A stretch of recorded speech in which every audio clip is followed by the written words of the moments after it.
Olá, pessoal, tudo bem? Como é que nós podemos fazer uma investigação utilizando os critérios da LGPD, deixando a empresa segura daquilo que nós estamos fazendo? Essa é a nossa terceira aula da série Impactos da LGPD nas investigações de fraudes. Eu sou o Aldo Andretta e já trabalho há algum tempo nesta área, sempre já fiz bastante investigações, entrevistas, trabalhei em áreas de prevenção de perdas, prevenção a fraudes, e eu venho um pouco aqui neste canal dividir meu conhecimento e meus estudos, logicamente, com vocês aí. O que nós vamos falar na aula de hoje? Né? Nós vamos tratar especificamente de investigações de fraudes, nós vamos ver quais são as normas e as políticas que precisam estar presentes nas áreas, como é que nós recebemos as denúncias através dos canais de informações, os registros que nós precisamos fazer e o plano de investigação. Como é que a gente começa um trabalho estruturado de investigação. Lembrando que eu não vou entrar a fundo em cada um desses temas, porque o importante aqui é a gente dizer como é que a LGPD se encaixa nesses temas.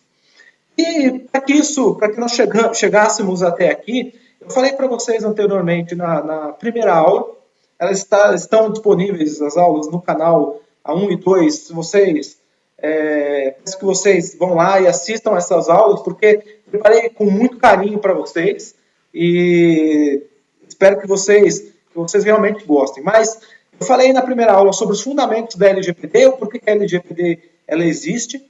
Falei na segunda aula dos princípios e bases legais e da guarda, do término de tratamento e da guarda, até quando a gente pode guardar dados. Eu vou recapitular porque esses pontos são extremamente importantes do que nós vamos ver hoje. Hoje, logicamente, nós vamos falar propriamente dito das investigações e na próxima aula nós vamos falar de coleta de informações, entrevistas, relatórios e guarda das informações das investigações. Um ponto muito importante. Tirem suas dúvidas. Vou ter um tira-dúvidas para vocês aqui, ao vivo, dia 9/11, às 19 horas. Então, assistam os vídeos, deixem seus comentários, já deixem já suas perguntas. E no dia 9, eu vou estar aqui ao vivo no canal para conversar com vocês sobre este assunto. Ok? Então, vou esperar vocês lá dia 9. Então, vamos lá para a nossa... Primeiramente, recapitular aqui o que nós vimos na aula 2. Tá? Disse para vocês que na LGPD tem 10 princípios a serem seguidos. São aqueles pontos que a empresa, para estar apta, ela precisa observar sempre que ela coleta um dado pessoal. Nós vimos lá que para a investigação, a gente sempre vai ter que ter atender o princípio da finalidade, ou seja, nós vamos ter que ter porquê que nós vamos utilizar aqueles dados, adequação, o porquê que... Quais os dados que são adequados para atender aquela finalidade, quais dados são necessários nós termos a guarda, e lembrando que o investigado, no caso titular de dados, ele pode ter o livre acesso a isso, porque a lei lhe garante. Mas em que momento isso pode acontecer? Nós dissemos lá que é um pouco complicado que isso aconteça num primeiro momento, principalmente quando há uma investigação em curso, porque nós temos todo um sistema para proteger. E aí eu vou falar um pouquinho para vocês aí nos primeiros tópicos. Mas é importante, existem, logicamente, eu coloquei os quatro que são mais importantes. Tem segurança, tem prestação de contas, então tem outros vários que são importantes para a LGPD, mas para o nosso trabalho em si, nós vamos utilizar bem mais desses aqui.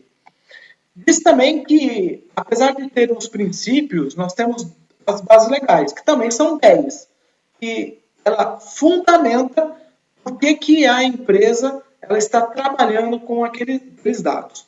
E nós vimos lá que nós temos uma das bases legais, a execução de contrato. Eu coloco num desses pontos que eu entendo que essa seria a base mais apropriada para tratar de investigação, porque o empregador ele tem direito de direção.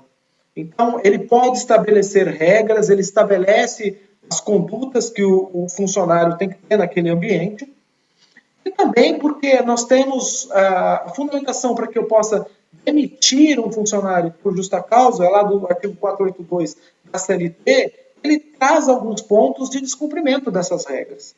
Né? E que isso estaria, então, por esse entendimento, o contrato de trabalho, as regras, as normas que nós temos que cumprir quanto a sermos sendo empregados, elas estariam inseridas no contrato de trabalho.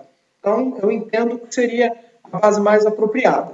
Nós dissemos também que tem o legítimo interesse e que na Europa muita gente usa o legítimo, interesses legítimos, né, para fazer esta investigação, e alguns aqui no Brasil também defendem isso. E quando eles defendem isso, eles estão dizendo que é interesse do empregador proteger o seu patrimônio, isso garantido pela Constituição, pelo Código Civil. Então, por isso, ele tem direito a fazer um trabalho de investigação. Faço uma ressalva aqui, que quando a gente trata de interesses legítimos, nós não podemos utilizar nós não podemos utilizar dados sensíveis quando falamos em interesses legítimos. Então, por isso que nós vamos nos deparar com esses dados durante as investigações. Então, eu entendo que é um pouco complicado utilizar essa base. Nós falamos de outra base também, que é de processos judiciais ou administrativos. Logicamente, algumas situações nós podemos utilizar aqui, porque nós vamos ter que levar para as autoridades, mas também aquelas empresas que sofreram processos foram processadas por corrupção, elas acabam sendo condenadas ou fazendo acordos para que tenham processos de investigações internas, que apurem, tenham um canal de denúncia, apurem cada fato. Então, ela está utilizando, pode-se utilizar, eventualmente pode-se utilizar dessa base. E também temos a obrigação legal ou regulatória. Muitas empresas, como bancos, seguradoras, às vezes têm a obrigação legal de fazer um processo de prevenção à fraude, de investigar fraudes. Então, elas podem utilizar também esta base legal.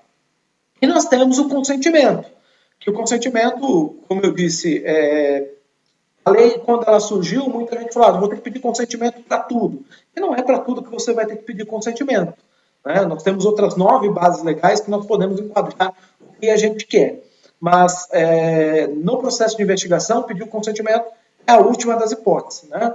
Então, é a mesma coisa que eu falei do livre acesso. Imagina a gente pedindo consentimento, chega uma denúncia, olha, eu preciso do seu consentimento, porque você foi denunciado e eu preciso usar seus dados pessoais. Imagina o que vai acontecer com o processo de investigação.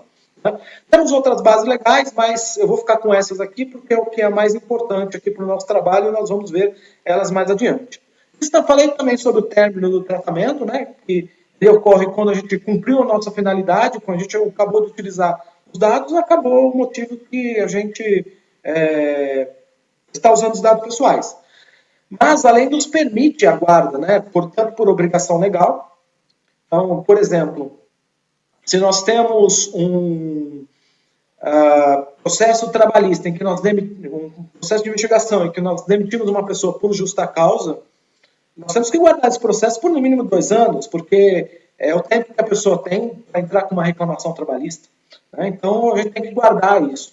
Então, a gente atendeu a finalidade naquele momento de capturar os dados pessoais, mas nós temos que guardar isso aqui porque nós temos que nos resguardar quanto a isso, e a lei permite. Passando este prazo, nós podemos também manter este arquivo para nosso registro, mas a gente precisa anonimizar os dados. Né? Então, a gente pode ter um relatório, e esse relatório tem que ser totalmente anonimizado. Eu não posso saber quem que foi a pessoa que foi investigada. Né? Ou também quando se encerra o tempo de guarda, ou até por sanção da Associação Nacional de Proteção de Dados. Né? Por falar em sanção, nós vimos aí que a NPD pode aplicar multa de 2% no faturamento até 50 milhões por infração. E algumas outras penalidades que eu considero bem mais pesadas, que são advertência, até restrição, bloqueio, suspensão, eliminação de dados, que são, dependendo do negócio, é extremamente complicado e pode viabilizar o negócio. Bom, feito essa recapitulação, Vamos entrar no nosso tema de hoje, mas antes dá uns avisos importantes, né? Vai mudar tudo? Não, não vai. As coisas vão continuar sendo feitas como são, mas nós vamos ter que ter alguns cuidados um pouco maiores. Tudo não, vai mudar um pouquinho, mas a gente vai precisar ter cuidados. Né? Nós vamos ficar amarrados? Não considero que vamos ficar amarrados, porque se você faz uma investigação estruturada, pedindo aqueles dados que você precisa, não tem um porquê, dependendo da investigação, você vai lá no RH, por exemplo, da sua empresa, e pede a ficha inteira do funcionário. Por que você está pedindo aquilo? Precisa realmente de tudo aquilo? Que dados você precisa para aquele caso? Então, é importante que isso fique bem, não vamos ficar amarrado. Se nós trabalharmos de maneira que a lei nos pede, nós vamos trabalhar de maneira correta, como já deveria ser feito normalmente. Bom, a área de investigação ela vai perder independência, vai ter que sofrer controle? Não, não vai perder independência, vai continuar fazendo o seu trabalho normalmente. Né? Os dados que teria acesso vão ter mesmo, só precisam ser justificados. Bom, eu vou ter que comunicar ao denunciado, como eu disse anteriormente lá, é muito complicado você comunicar ao denunciado sobre uma investigação, mesmo que ele peça. Porque você tem uma série de fatores. Você tem um fator, por exemplo, de proteção ao denunciante. Isso pode ser uma das justificativas, que você não informe ele de maneira imediata. Nós temos também a proteção das informações que nós temos ali, se essa pessoa é culpada, né? Por que ela está querendo saber por qual motivo a empresa está usando os dados dela? Então, a gente já levanta coloca uma pulga atrás da orelha aí. Né? Então, eu não considero que isso possa ser feito e tem justificativa para que isso não seja feito de maneira imediata. Okay? Bom, mas antes de começar a fazer uma investigação, o que é mais importante? Primeiro, a gente precisa ter o compliance instalado na empresa. Não é porque compliance é um nome bonitinho, porque eu coloco aqui para dizer que eu tenho um código de conduta, finjo que tem um canal de denúncia, mas não é bem assim. Nós vamos ver que para você fazer uma investigação, você tem que ter uma política, um código de conduta que realmente reflita o que a empresa faz e deixe claro para o funcionário que violações elas vão ser apuradas. O canal de denúncia ele funciona e o funcionário ele pode estar confortável para fazer uma denúncia e ele não vai ser retalhado. Por exemplo. Então, isso tem que ser amplamente divulgado e é importante que se tenha isso registrado, porque nós vamos começar a trilhar um caminho para que a gente tenha robustez na aplicação da LGPD. Não adianta eu ter um canal de denúncia, falar, vou implementar um canal de denúncia. Mas você não tem nem código de conduta. Mas vou fingir que eu tenho um canal de conduta. Mas ele não é divulgado.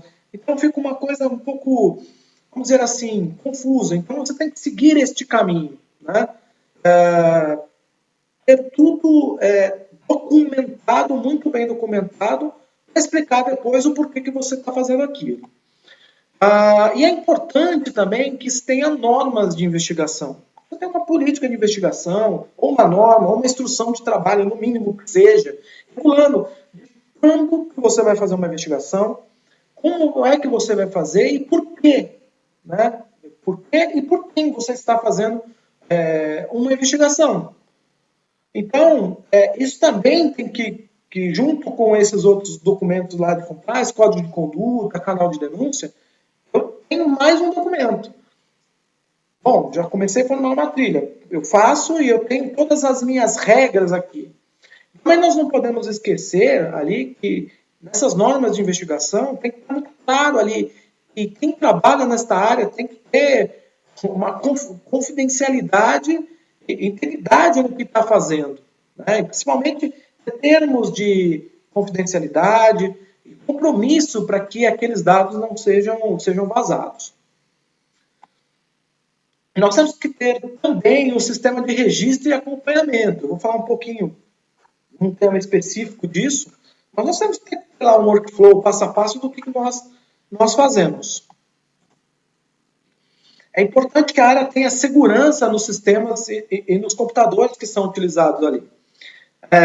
Nas áreas que eu trabalhei, a gente tinha redes diferentes, redes protegidas, não era qualquer uma empresa que entrava naquela rede. Nossos computadores tinham criptografia, eram criptografados. Se perdesse alguma chave de criptografia ali, seria muito complicado. Para que a gente tivesse segurança no que nós estávamos fazendo e que nós tivéssemos também, ou não tivéssemos nenhum incidente de segurança da informação quanto a esse ponto. Lembrando que isso também é um dos princípios, né, da LGPD, que é a segurança. É importante que a gente faça uso junto com as empresas de vocês aí e busquem soluções para que, principalmente a área de investigação, ela esteja bem protegida. É necessário ter uma equipe treinada, constante atualização, não só quanto a LGPD, mas quanto a aspectos de investigação também. Porque se essa equipe não sabe o que ela está fazendo e não sabe que ela tem que cumprir uma legislação, fica muito complicado a gente trabalhar desta maneira. Principalmente se a gente tem as denúncias que são encaminhadas para outras áreas. Por exemplo, tem empresa que prefere não ter condições de fazer tudo dentro da área de investigação, encaminha, por exemplo, uma denúncia de assédio moral para o RH.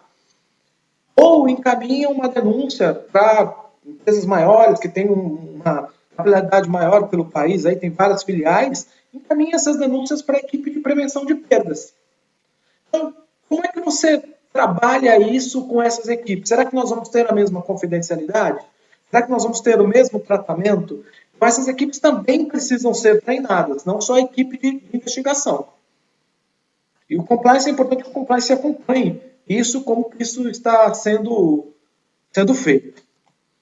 É importante que exista na área de investigação, e isso eu disse que isso é por processo, quando nós falamos de base legal, a gente tem essa definição, qual é a base legal que nós vamos utilizar. Como eu falei lá no início, eu entendo que a base legal mais apropriada para a investigação seria a execução de contrato. Mas, logicamente, que é a empresa que tem que definir isso. É importante que isso seja definido, porque se eu vou trabalhar com interesse legítimo, é importante que se tenha um relatório de impacto para esta área. Olha, eu estou fazendo isso aqui e eu tenho esse relatório de impacto, que é exigido pela lei toda vez que a gente trabalha com interesse legítimo. Né? E ou com as outras opções que a gente colocou lá no início também, na aula passada. Mas é importante que haja essa definição. Lembrando que a LGPD exige eficácia e comprovação. Então, tudo que você fizer com dados pessoais, ele vai ter que, você vai ter que comprovar que aquelas medidas que você tomou são eficazes, não só mostrar, mas você vai ter que comprovar que o que você está fazendo está de acordo com a legislação. E a área de investigação não é diferente. Bom, trocando de assunto aqui, nós vamos para os canais de informação, né? Eles que vão legitimar o trabalho de investigação. É por esse ponto que nós, como investigadores, vamos receber as denúncias e vamos dar a tratativa. Então, é importante esclarecer só que canais de informação, para mim, eu trato como todos os canais que vêm denúncia. Quero que venha por telefone, por e-mail, por carta, por gestor, por outro funcionário, ou no trabalho de prevenção de fraude, de perdas, enfim. Ou dentro da própria investigação, que a gente acaba às vezes se deparando com alguma outra coisa. Então, isso é canal de informação. É importante que a gente sempre tenha o registrado muito bem de onde veio essa informação. Né? É importante também, só lembrando, que tem base legal também para canal de denúncia. Né? Se temos base para investigação, eu falei que é por processo. Canal de denúncia, também temos a sua base legal. Que pode ser, por exemplo, o interesse legítimo do empregador em receber os relatos de fatos que acontecem dentro da sua empresa. Então, sempre É bom definir isso com a equipe que está tratando desse assunto dentro da empresa de vocês. As políticas de compliance, assim como disse na investigação, elas vão legitimar o recebimento da denúncia. É importante que haja uma ampla divulgação do canal, deixando claro que a empresa vai investigar casos suspeitos, que o canal é confidencial, como a gente já falou ali. Também, ter cuidado com denúncia e reclamação. Já recebi, já trabalhei com canal de denúncia, e às vezes é complicado, porque a empresa concentra tudo num lugar só. E o empregado, às vezes, é muito difícil separar isso também. Né? Ele quer fazer uma reclamação, na verdade, ele quer fazer uma reclamação, mas ele acha que é uma denúncia. Ele, quando acaba fazendo isso, ele acaba levando para o canal aqui um fato talvez que não seja uma denúncia. Então, quem vai receber aquilo, é importante separar isso muito bem do que aquilo e fazer um encaminhamento correto desses fatos.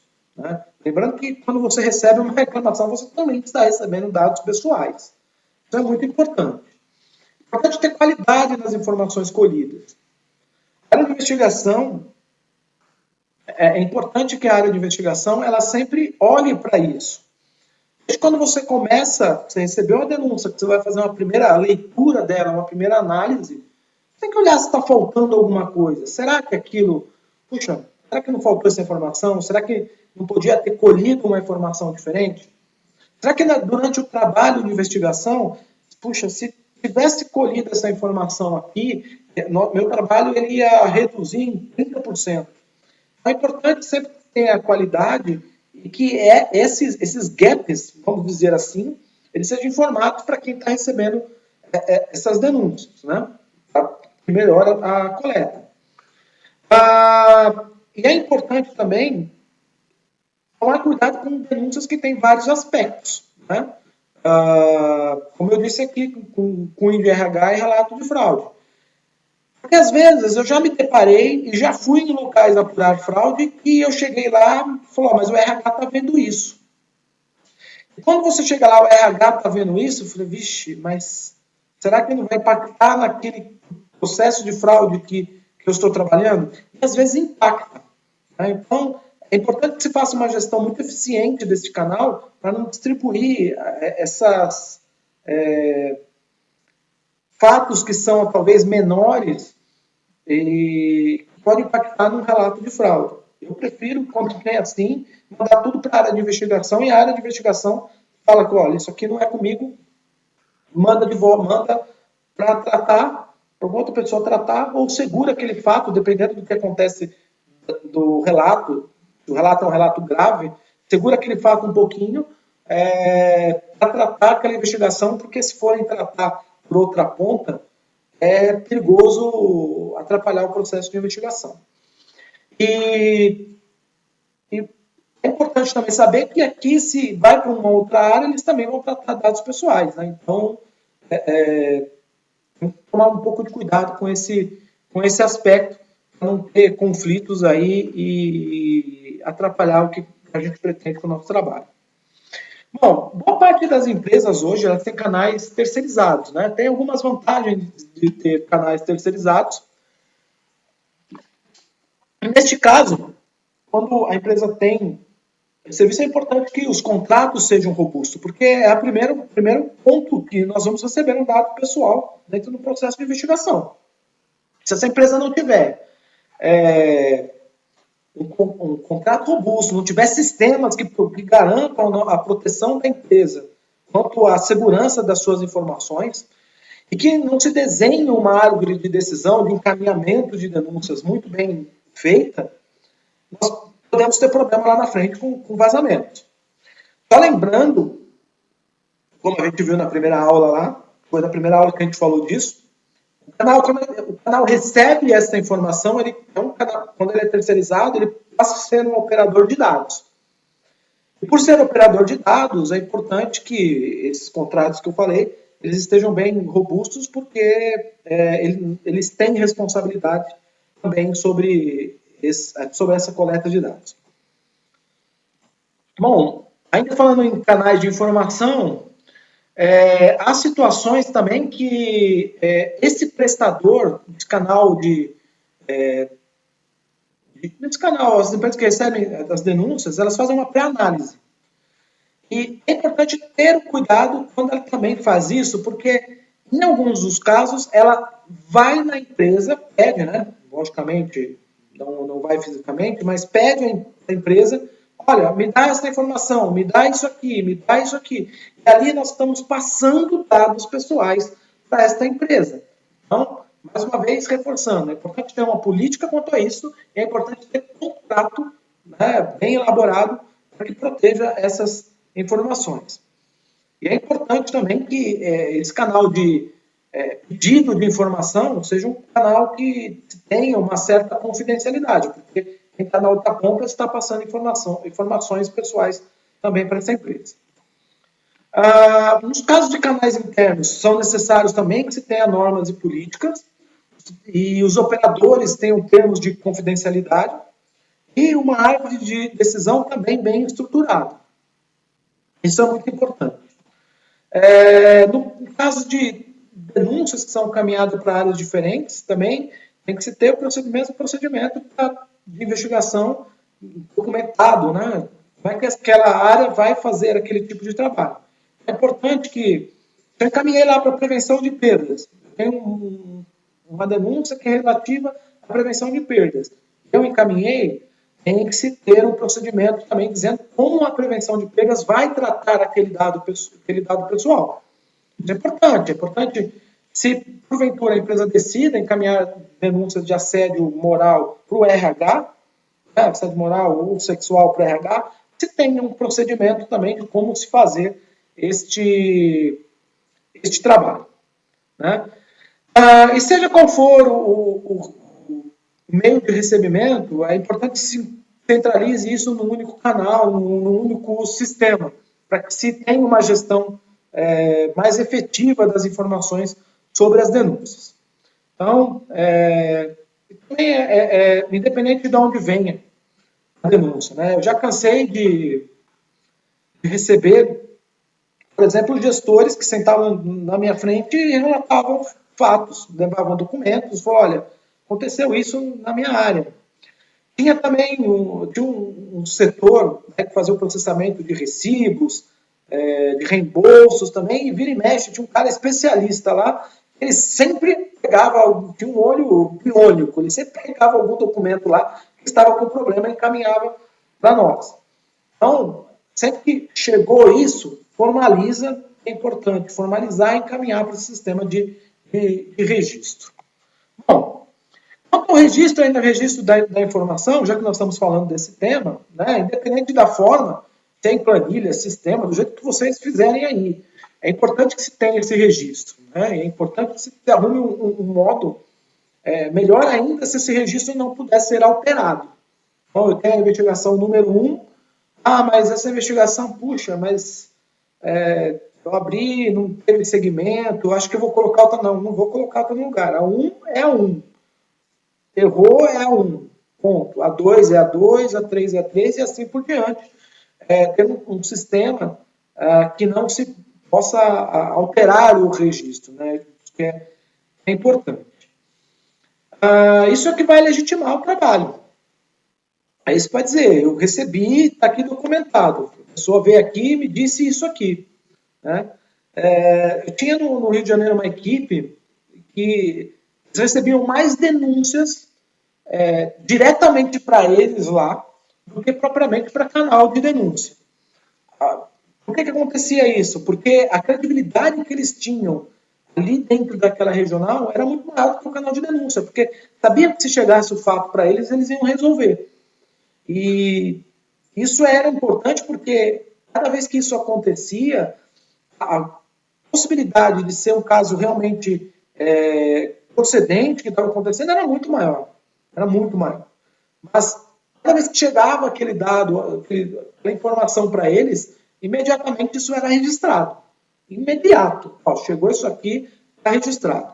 Então, formaliza, né, da forma que foi recebido a denúncia. Porque é isso que vai demonstrar o porquê, qual é a finalidade que nós vamos utilizar o dado pessoal. Né? É importante também que se vocês já não têm, façam de um modo que, quando vocês registram a denúncia e fazem uma classificação dela, já possa ter previamente definido quais dados vão ser colhidos, né, naquela situação. Eu até. Por que isso? Porque tudo tem que ser feito, tudo tem que estar registrado. O que a LGPD pede? Que cada vez que você mexer o dado pessoal de um lado, você tirou ele daqui, colocou ali, você tem que registrar. Ah, mudei, voltei o dado. Aqui, está registrado o que você fez com o dado. Isso é o que a LGPD pede.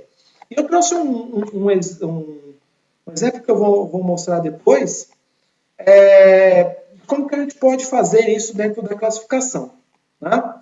Bom, passando isso, vamos para o plano de entrar agora no plano de investigação. O que eu considero mais importante lá? Uma boa análise da denúncia. Separa por tópico. Então, a denúncia, independentemente do tamanho dela, qual que é o tópico? Né? Você vai conseguir, quando você separa por tópico o fato que o denunciante está dizendo, você vai conseguir enxergar melhor aonde foi que o fato aconteceu, quem são as pessoas denunciadas, quais são os processos envolvidos. Fica muito mais claro de você ver quando você faz uma sumarização. Muito mais claro. Então, eu recomendo que seja feita desta maneira. E os dados pessoais, como eu disse, são aqueles necessários realmente para fazer uma investigação. Dados básicos mesmo.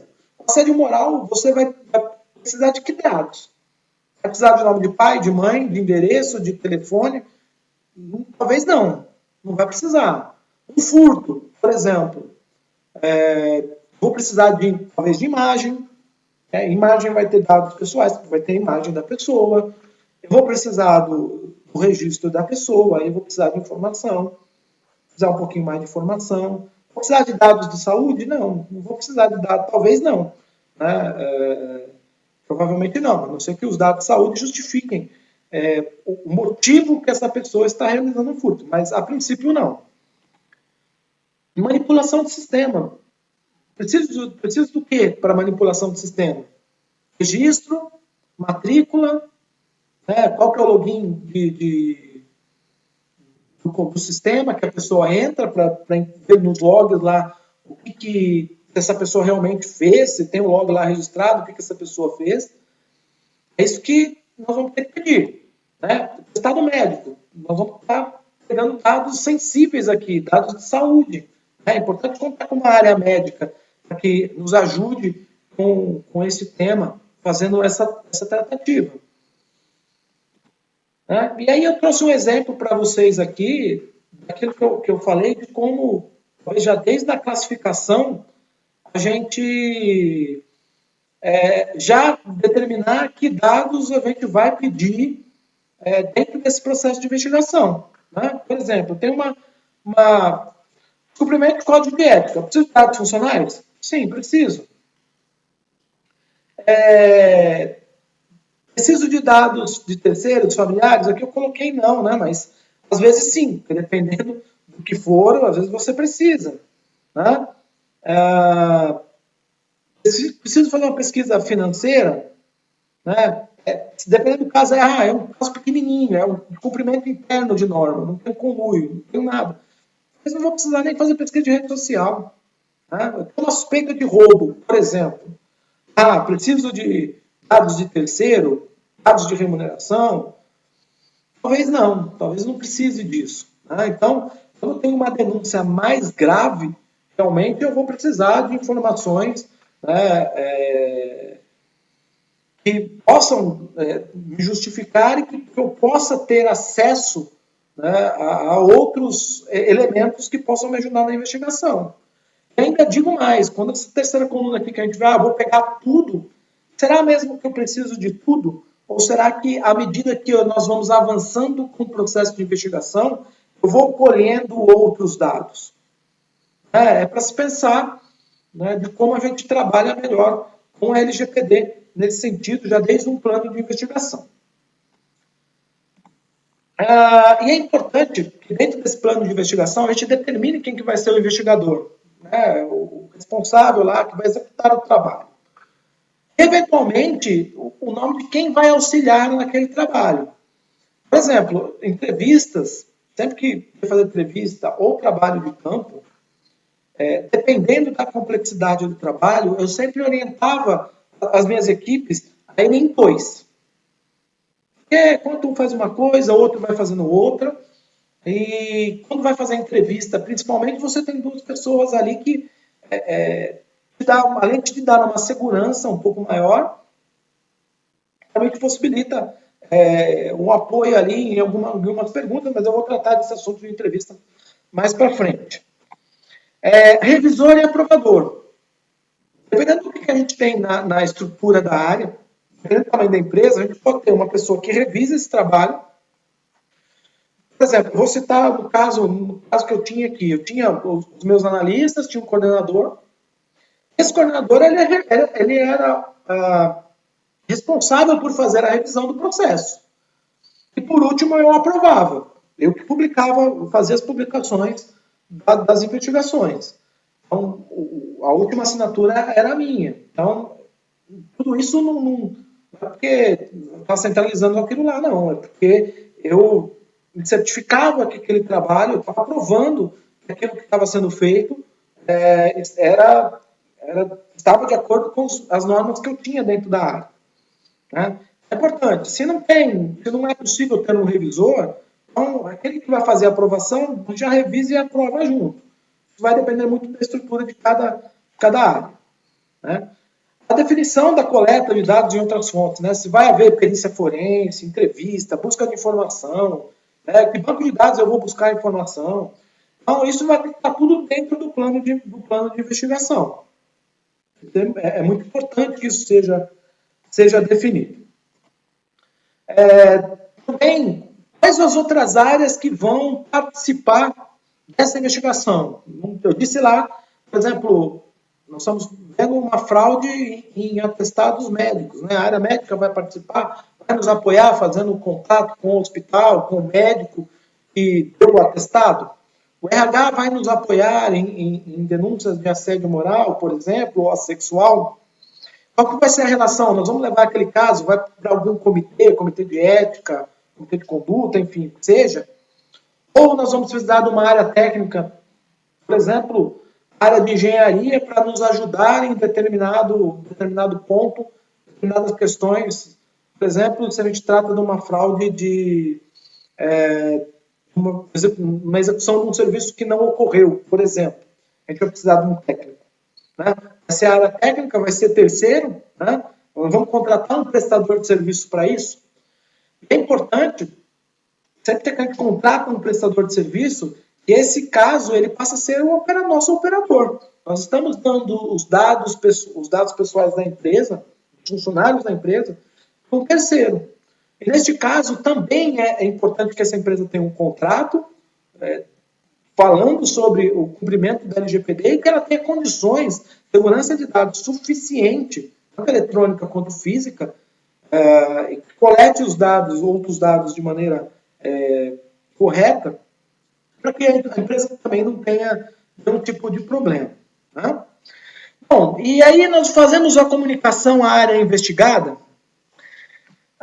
Vai depender muito, tá? Vai depender muito. Durante os meus trabalhos, tinham situações que nós éramos obrigados a comunicar à área, porque nós precisávamos fazer um entendimento do processo, precisávamos entrar na área, então ia lá falar com o diretor, falou, olha, aconteceu esse fato, chegou essa denúncia, nós precisamos apurar.